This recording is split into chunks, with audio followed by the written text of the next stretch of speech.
The moment that bullet tore through our front door, my entire world froze.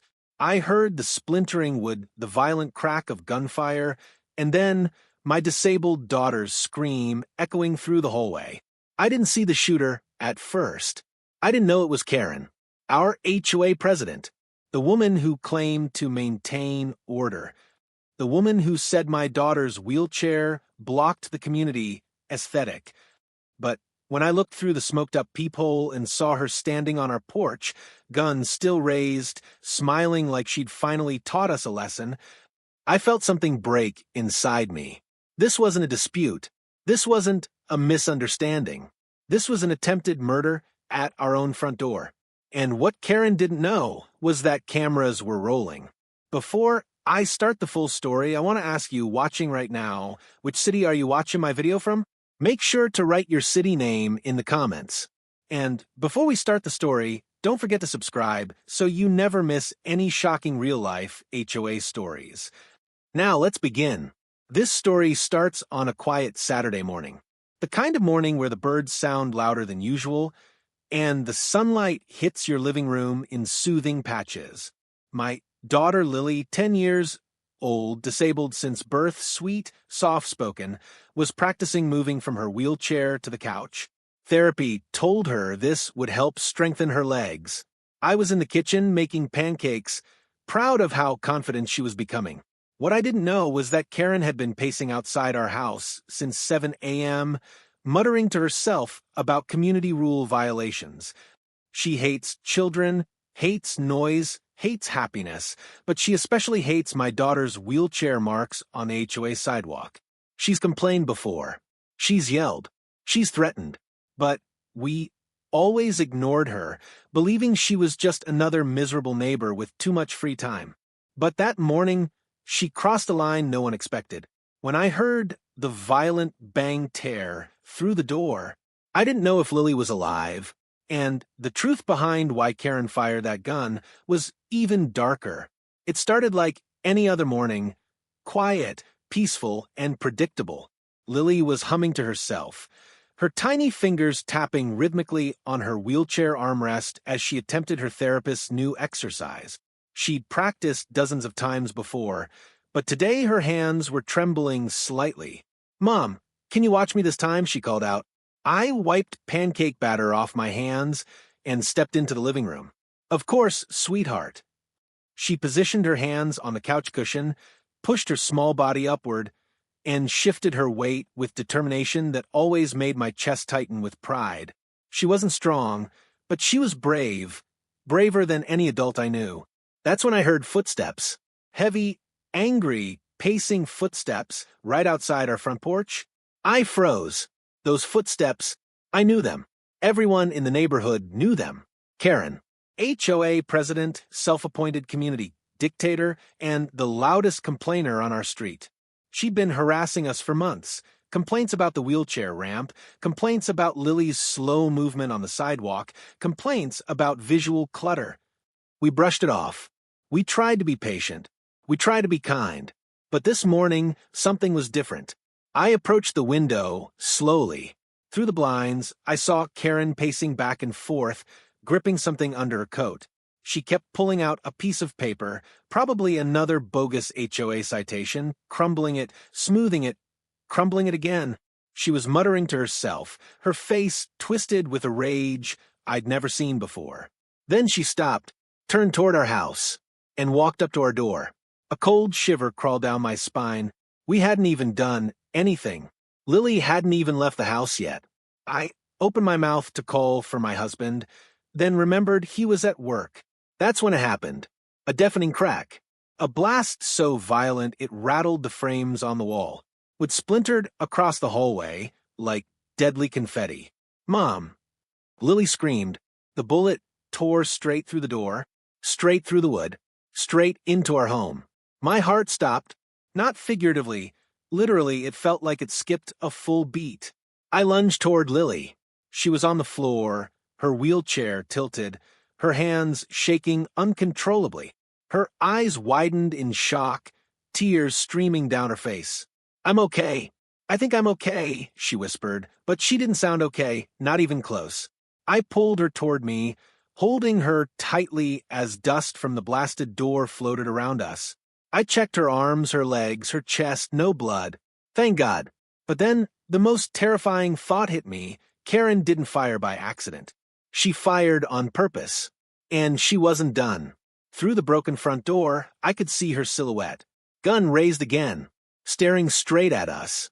Her lips curved into a smile that didn't belong on a sane person. "You people don't listen," she said coldly. "I warned you." Warned us about what? The ramp? The wheelchair marks? The sidewalk? None of that made sense. No one fires a gun over HOA complaints. Unless they're unhinged. I grabbed my phone with trembling fingers and dialed 911. My voice cracked as I yelled into the speaker. "My neighbor just shot through our door. My disabled daughter is inside. Send help right now." Lily clung to my shirt, sobbing into my chest. I whispered, "It's okay. I've got you. I'm right here." Outside, Karen stood still, unmoving, like she was waiting. A full minute passed. Then she reloaded. I heard the metallic click. My blood ran cold. I crawled behind the couch with Lily, shielding her with my own body. "Don't move," I whispered. Another click. Another aim. But before she could fire, a shout echoed from the street. A neighbor. Someone who'd seen everything. "Karen, what the hell are you doing?" Karen jerked her head toward him, startled. Her hand shook. Her anger grew. And then the real reason she fired the gun became horrifyingly clear. She wasn't aiming at us because of the ramp, or the sidewalk, or the complaints. She had a much darker motive, one she had been hiding for months. And now the truth was about to explode. Lily was clutching the back of my shirt so tightly that her small fingers trembled against my spine. I could feel her breath quick and uneven as she whispered, "Mom, why is she doing this?" I didn't have an answer. Not one that made sense. Not one that wouldn't terrify her even more. From behind the couch, I peeked toward the shattered front door. Karen's silhouette stood rigid, gun out, arms straight, breathing heavily, like she had convinced herself she was the hero in this situation. She wasn't pacing anymore. She wasn't muttering. She was focused, determined, almost energized. Then I heard the neighbor again. "Karen, put the gun down." It was Mr. Thompson from across the street. A quiet, retired man who minded his own business, unless something serious was happening. Today, something deadly serious was happening. Karen snapped her attention toward him, her face twisting with irritation. "This is a community matter," she snapped. "Stay out of it." A community matter? Shooting into someone's home was a community matter?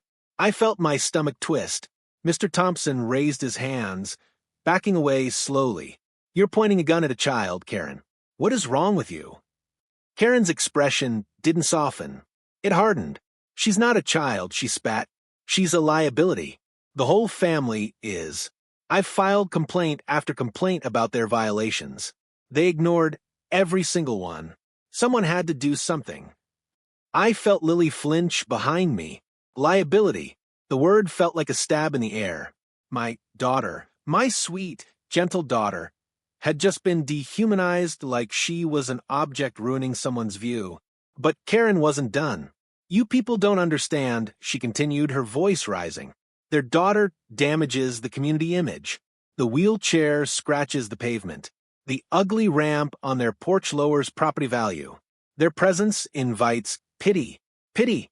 We are a respectable neighborhood." My blood boiled. This wasn't just cruelty. This was hatred. Targeted, obsessive hatred toward a disabled child. But then Karen said something that made my heart nearly stop beating. "It's not just about the wheelchair," she shouted. "It's about what she saw." I blinked. What she saw. What did Lily see? My daughter didn't even leave the house that morning. Karen's eyes flickered with fear, just for a moment, a flash of panic buried under her rage. But it was enough to tell me something was very, very wrong. "Karen," I yelled from behind the couch, my voice shaking with anger and confusion. "What are you talking about? What did Lily ever see?" Karen turned toward the house again. Slowly, deliberately. She stepped closer to the broken door, the gun now pointed downward but still in her hand. She didn't tell you? Karen hissed. Of course she didn't. She's terrified of me. All children are. Lily hid her face against my shoulder. But then Karen said the sentence that changed everything. Your daughter saw me in the parking lot 2 nights ago. She saw what she wasn't supposed to see. My mind raced. Parking lot? 2 nights ago? We weren't even outside 2 nights ago. The only person who left the house that evening was, my breath caught, my husband. He'd gone to pick up groceries around sunset while I stayed home. Lily was sitting near the front window, waiting for him. Did she see something? Something involving Karen? I held Lily tighter and whispered, Sweetheart, did you see anything the other night? She hesitated. Her voice was so soft I could barely hear it. Mom, I didn't want to scare you. My heart pounded. Scare me how? What did you see? She swallowed hard. I saw Karen arguing really loudly with a man in the parking lot. He tried to leave, but she grabbed him. They were fighting near the dumpsters. The man looked scared. I stiffened. What man? I don't know, Lily whispered. But when he tried to push her away, she hit him with something from her bag. A chill went down my spine. Karen took a step closer to the door. See, she did see it, she shrieked, and she was staring at me through that window like a little spy. She saw everything. Mr. Thompson looked horrified. What exactly did she see, Karen? What did you do? Karen's breathing grew louder, more frantic. That man, he came into our neighborhood without permission. He didn't belong here. He was taking pictures. He was going through our trash. He was suspicious. I narrowed my eyes. So you attacked him? Karen's face twisted. I protected the community. I had heard enough. I grabbed my phone again. The 911 operator was still on the line. But before I could speak, Karen raised the gun again. No one is going to ruin this community, she said, her voice dangerously calm. Not you. Not your daughter. Not anyone who saw what happened. Lily's nails dug into my shoulder. Mom, she whispered, barely holding back tears. She's going to shoot again. Karen adjusted her stance, took aim, but suddenly flashing blue and red lights flooded the street. The sirens, the tires screeching, the shouting police voices. Relief washed through me so fast I nearly cried. The police had arrived sooner than expected. Maybe the neighbor called, too. Maybe someone else heard the shot. Maybe a miracle happened. Karen turned, startled. This time the panic was obvious. Her hands shook. She lowered the gun, then raised it again, then hesitated. Drop the weapon, an officer yelled. Karen's jaw clenched. Her eyes darted between my house, the cops, the neighbors gathering, and the fear of her secret being exposed. In that moment, I finally understood what Karen had truly feared. Not the wheelchair, not the ramp, not the complaints. She feared the truth, and she was ready to take down anyone who knew it, even a disabled 10-year-old girl. But what happened next, no one on the street saw coming. The flashing red and blue lights dyed our entire living room in a trembling glow. The walls shook with the echoes of officers shouting commands outside. For a moment, the chaos drowned out my own heartbeat. Fast, uneven, terrified, Lily clung to me, her trembling fingers digging into my arm as if she believed letting go meant something terrible would happen. Maybe she was right. Mom, don't let her shoot again, she whispered. I won't, I said, though my voice cracked. I'm right here. From behind the couch, I peeked toward the shattered front door. Karen wasn't backing down. Instead, she shifted her stance, gripping her gun tighter, her face contorted between rage and panic. Police cars blocked both ends of the street. Neighbors were hiding behind their fences, some filming, others whispering in shock. The officers stood with guns drawn. Karen Wilson, the officer in front, shouted, "Put the weapon down and step away from the house." But Karen didn't move. She turned her head slowly, locking eyes with me through the broken door. "You ruined everything," she hissed. "If your daughter had just stayed inside like she's supposed to, none of this would be happening." My breath hitched. Lily whimpered and buried her face into my shoulder. An officer moved closer, steady and calm. Ma'am, you are armed and have fired a weapon at a child. Put the gun down now. Karen's jaw clenched. Her hands trembled. But instead of surrendering, she snapped. Liars, she screamed. You don't understand.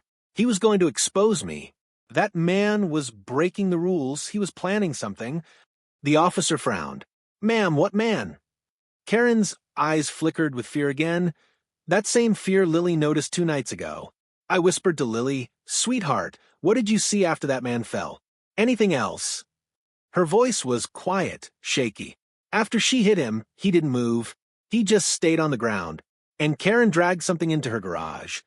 Dragged something into her garage. Something unmoving. My blood turned to ice.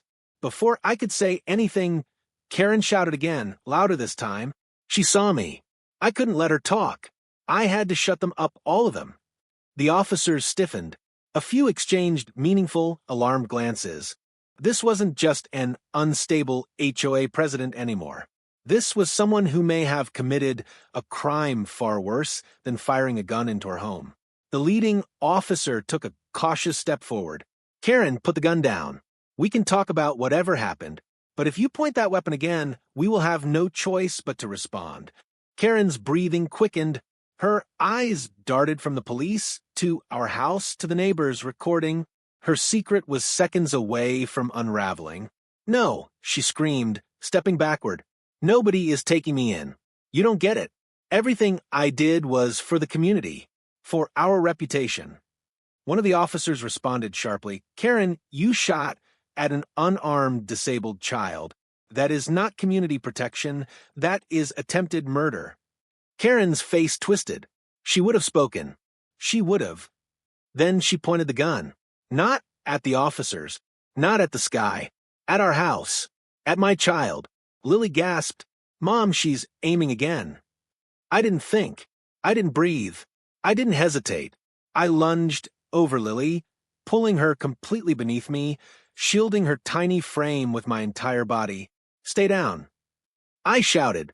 Karen's finger tightened around the trigger. Click. Not a bang. Not a shot. Not an explosion. Just a cold, empty click. Her gun jammed. Or it was out of bullets. The officers moved instantly. Move in. They rushed toward her from both sides. Karen panicked and stumbled backward, dropping the weapon. It hit the concrete, sliding toward the edge of our porch. No, she cried, scrambling. You can't take me. I did nothing wrong. I protected this neighborhood. Before she could reach the gun, an officer tackled her from the side. She crashed onto the ground, screaming, kicking, spitting, completely out of control. 2 more officers joined in, pinning her wrists, snapping cuffs around her arms as she thrashed like a wild animal caught in a trap. You people are blind, she shrieked. Everything I did was justified. You don't know what she saw. You don't know what he was planning. It's over, Karen, an officer said firmly.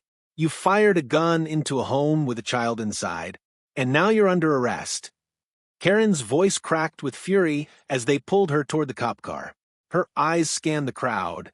The neighbors, the cameras, the flashing lights, her perfect community reputation collapsing on all sides.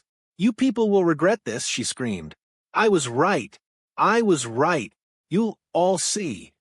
But no one listened, because for the first time, Karen wasn't in control.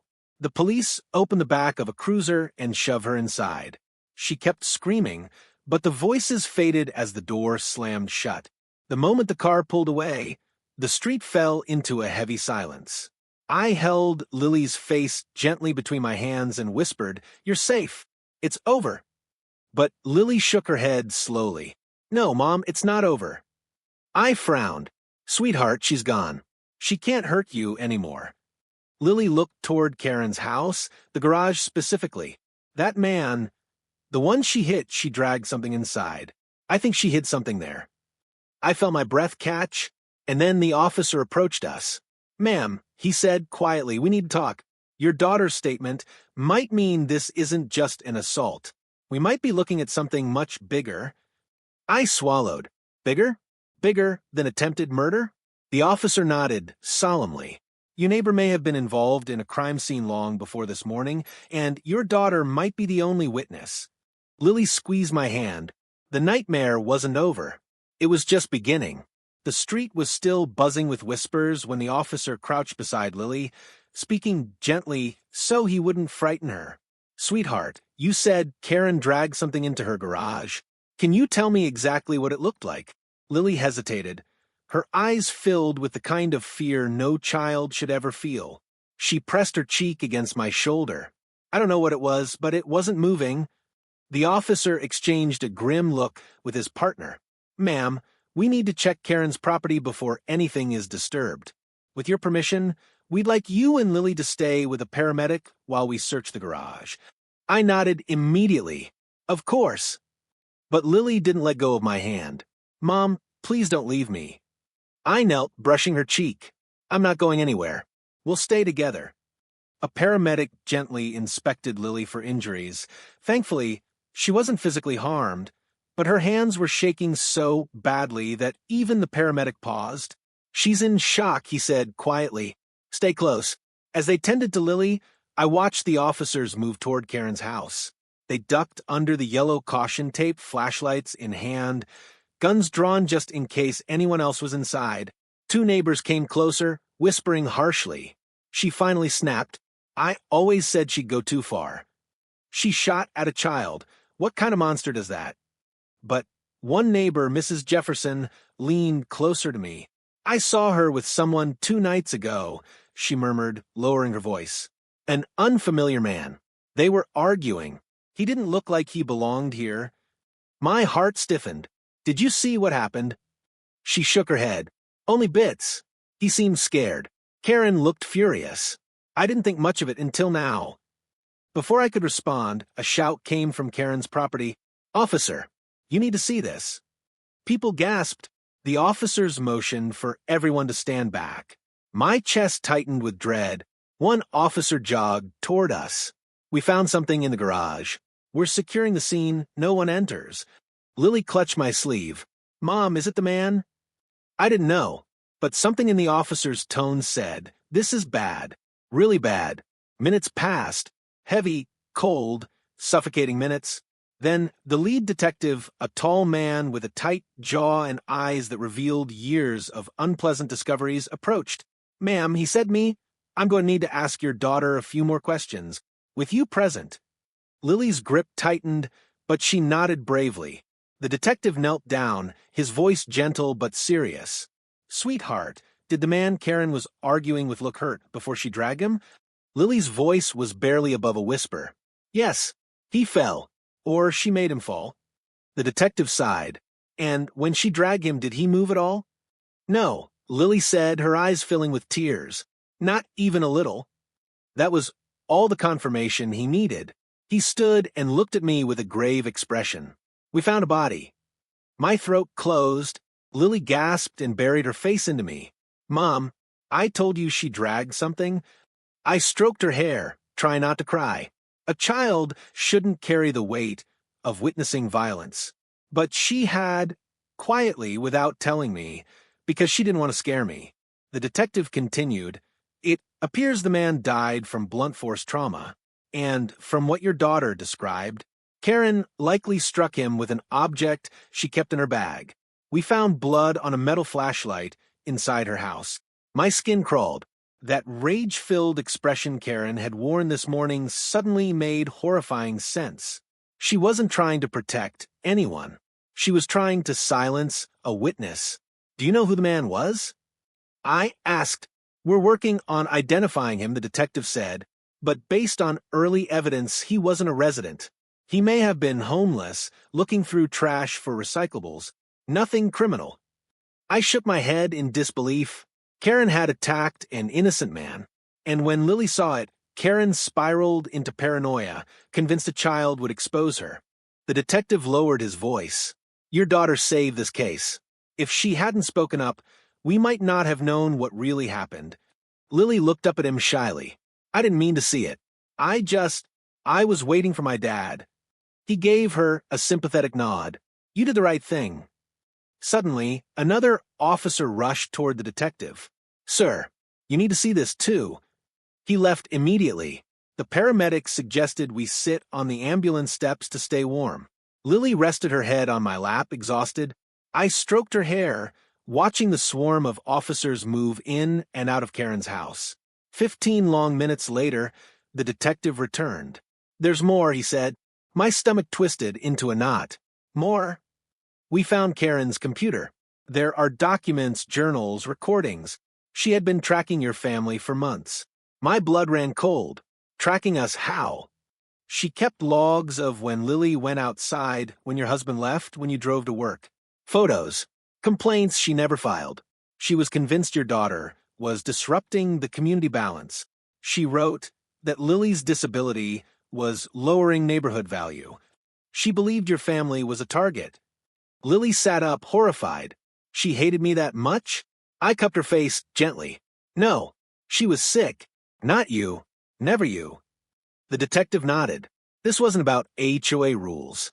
This was obsession, dangerous obsession. And when your daughter accidentally witnessed that argument, Karen panicked. I closed my eyes for a moment, overwhelmed. So she tried to kill her. She fired through the door, hoping to silence the only witness, he said. But Lily survived, and because of that we caught a murderer. Tears slid down my cheeks. Lily whispered, "But Mom, is she gone forever?" Before I could answer, the detective added, "Karen will be held without bail. She won't come near you again." Relief washed over me, but a heavy one, because Karen being arrested didn't erase the trauma. It didn't fix the bullet hole. It didn't wipe away the image of my little girl trembling as a gun was pointed at her home. And deep inside, I knew Karen wasn't done confessing. Her walls held more secrets, and one of them was about to shock the entire community. Lily and I remained on the ambulance steps while officers continued searching Karen's home.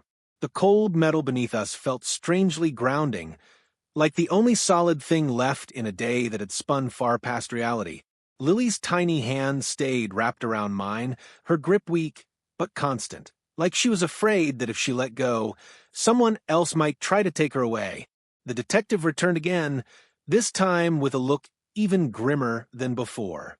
"Ma'am, we need you and your daughter to see something," he said quietly. My heart lurched. "Us? What happened now?" "It's about the argument in the parking lot," he replied. "We recovered security footage." Lily stiffened. "I didn't mean to tell. I really didn't." I kissed her forehead. "You didn't do anything wrong, sweetheart. You told the truth." The detective nodded. "The footage confirms what your daughter saw, but it reveals something even more disturbing."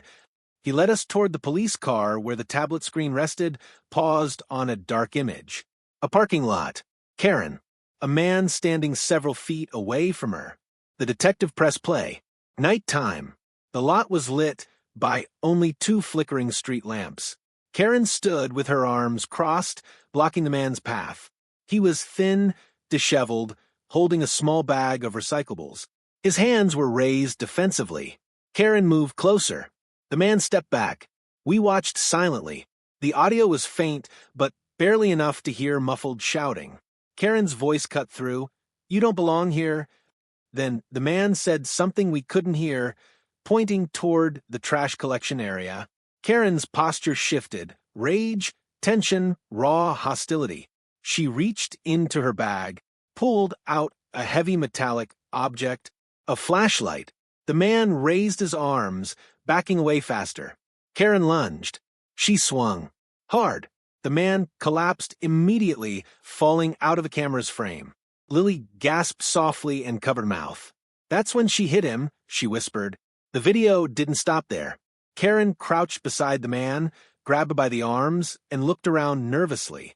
Then she dragged him toward the dark corner behind her garage, exactly what Lily had described. When she returned into the light, her hands were covered in something dark. Blood. The detective paused the video. "That was 2 nights ago," he said. "Your daughter saw more than she realized." I felt a mix of horror and heartbreak. Lily shouldn't have witnessed any of this. She shouldn't have carried this fear alone. Lily whispered. She kept looking at my window afterwards like she knew I saw. The detective nodded. Karen probably realized she was being watched. That's likely why she targeted your house this morning. Lily's eyes widened. She shot because of me. No, I said firmly, pulling her close. You didn't cause anything. Karen did this because she was dangerous, not because of you. The detective added, you helped save lives by speaking up.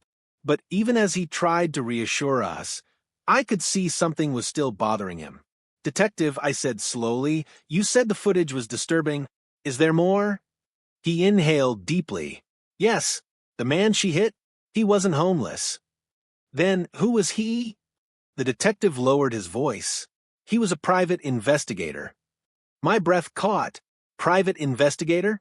Investigating who? Karen. What? I nearly staggered. Why? He sighed.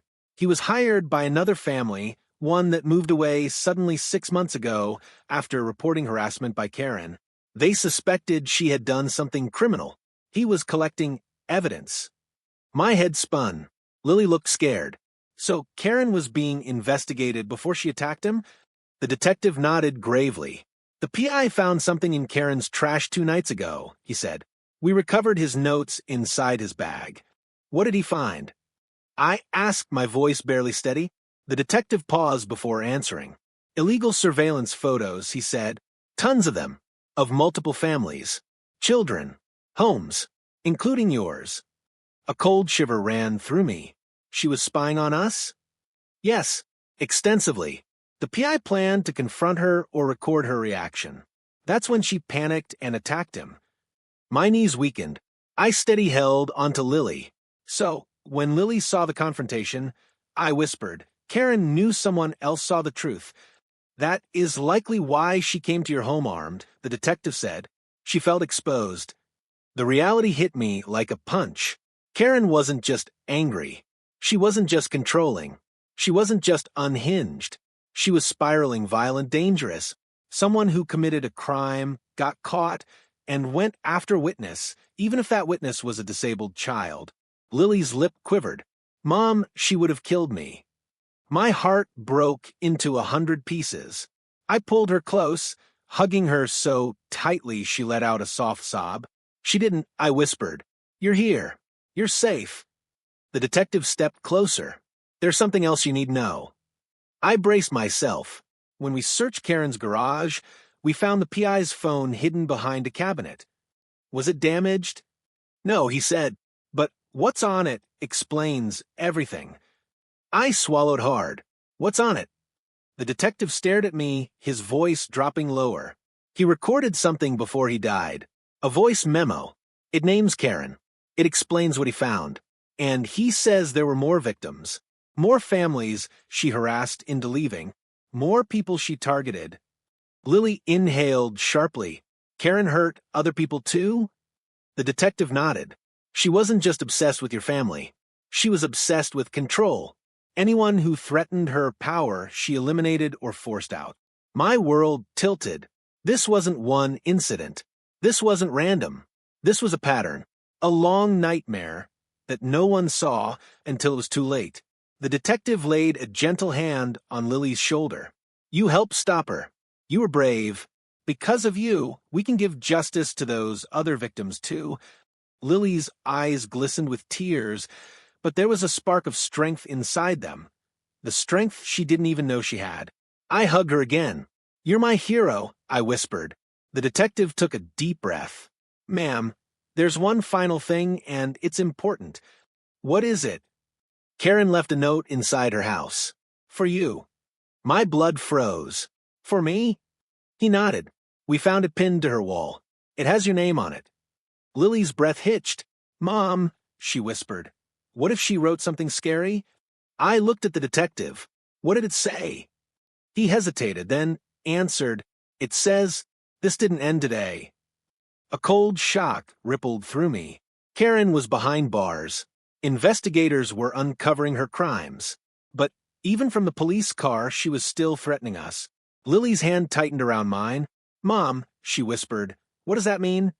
I swallowed hard, my heart pounding. I don't know, I said. But whatever she meant, I'm not letting anyone hurt you ever again. But deep inside, I knew one thing for certain. Karen's final threat wasn't the end.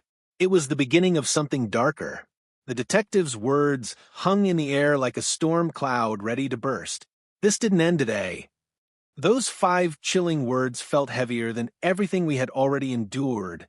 Heavier than the bullet that shattered our door. Heavier than the truth about the PI. Heavier than Karen's arrest. Lily's hand tightened around mine, her small fingers trembling, her breaths short and uneven. "Mom," she whispered, "is she coming back?" I knelt down, holding both her hands gently. "No, sweetheart. She's locked up. She can't reach us." But the fear in Lily's eyes didn't fade. It deepened, as though she sensed something I didn't. The detective cleared his throat. "Ma'am, Miss Lily, there's more about the note you need to hear." My heart dropped. "More?" He nodded, pulling a sealed evidence bag from his jacket. Inside was a small piece of paper with sharp handwriting scrawled across it. But it wasn't just the words that made my stomach twist. The handwriting, it wasn't frantic. It wasn't sloppy. It was calm, cold, calculated. The detective continued, "On the back of the note, we found dates, and your family's names." My knees went weak. "What dates?" I asked, though part of me already feared the answer. Dates she wrote down as evaluation days. Times she recorded your daughter's schedule. Times your husband left for work. Times you drove Lily to therapy. Lily gasped. "She was following us?" "She was tracking you," the detective corrected, "for months." A shiver ran up my spine. "Why?" I asked. "We believe she was building a pattern, studying your movements, preparing to confront you when you were most vulnerable." The paramedic gently placed a blanket over Lily's shoulders. She looked up at me, her voice barely a whisper. "Mom, she really wanted to hurt me?" I pulled her close. "She did, but she failed, and she can never try again." The detective stepped aside as another officer ran toward him, urgency in his steps. "Sir," the officer said, breathing hard, "you need to see this." The detective excused himself, leaving us in suspended dread. Minutes ticked by painfully. Lily leaned into me, exhausted, fear still lingering like smoke in the air. I wrapped my arm around her, rocking her gently, as though she were a toddler again, praying silently for this nightmare to finally end. Then the detective returned, and his face told me everything. This day wasn't done with us. "Ma'am," he said softly, "we found something else." "What now?" My voice cracked. He hesitated, then answered. Karen wasn't acting alone. My blood ran cold. What do you mean?" "We found messages on her phone, encrypted chats. Someone encouraged her behavior. Someone fed her delusions. Someone knew about the PI. Someone told her your daughter was a threat." Lily gasped. "Another Karen?" The detective's jaw tightened. "Not exactly. This person isn't an HOA member. Not a neighbor. Someone outside the community." I felt dizzy. "But why would anyone?" He held up a tablet. "Because this person hates your family." My heart stopped. "What?" He tapped the screen. A message thread opened, dozens of angry, hateful texts. "They don't belong in that neighborhood. Her daughter will ruin the property values. Get rid of that ramp. Do something about the wheelchair girl. You know what needs to be done." Lily shrank into me. "Mom, who wrote those?" The detective zoomed in on the sender's name. A familiar name. A name that knocked the air out of my chest. My ex-husband. Lily's biological father. I stumbled backward, my legs nearly giving out. "No," I breathed. "No, he hasn't been in our lives for years. He wouldn't." But the detective cut me off gently. "He hired the PI too," he said. "Not to expose Karen, but to gather dirt on you for a custody case. He wanted proof you were unfit. But the PI uncovered something else, Karen's crimes." My head spun wildly. "So, the PI wasn't there for Karen?" I whispered. "He was looking for us?" "Yes," the detective said. "But when he recorded Karen attacking him, he tried to report it. Your ex found out, and told Karen she needed to act fast before everything came out. Their messages show he encouraged her to scare you, to remove the ramp, and even—" He hesitated. Lily whispered, "Even what?" The detective swallowed. even to intimidate your daughter." Lily pressed her forehead into my chest, trembling. I felt something inside me crack, not fear this time. Rage. A deep, burning, parental rage I had never felt before. I stood straight, my voice raw but powerful. "What happens now?" I demanded. The detective met my gaze. "Now, we arrest him. He is being tracked as we speak." Lily clung to me tighter. "Mom, will he hurt us too?" "No," I said firmly, holding her face. "Nobody will touch you ever again. Not him. Not Karen. Nobody." Just then, another officer sprinted toward us. "Sir, we have him. Highway Patrol stopped his car leaving the county. He's in custody." A breath I didn't know I was holding finally escaped. It was over. Really, truly over. Lily exhaled shakily. "Mom, are we safe now?" I wiped her tears. "Yes, baby. We're safe." The detective knelt beside her. "You saved lives today. You helped us catch 2 dangerous people.